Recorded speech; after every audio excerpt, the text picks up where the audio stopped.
ప్రకారంగా ఏ సంకల్పం అయితే విజయమ్మ గారు దీక్ష ప్రారంభించారో ఆ తల్లి లక్ష్యం నెరవేరడానికి, జగనన్న ఆశయం నెరవేర్చడం కోసం చేతులు బిగించి అందరూ కూడా ముందుకు ఉరకలేస్తున్నారు. ఈ యొక్క దుర్మార్గపు ప్రభుత్వాన్ని మెడలు వంచి ఈ రాష్ట్రాన్ని సమైక్యంగా ఉంచబోతున్నారు.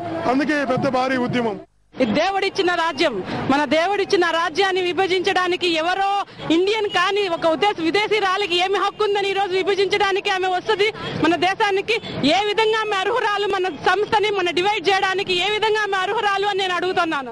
రాష్ట్ర విభజన జరిగితే ఎవరికి మంచిది కాదు, అందరూ నష్టపోతారు. ఉద్యోగులు కానీ స్టూడెంట్స్ కానీ అందరూ చాలా వరకు నష్టపోతారు.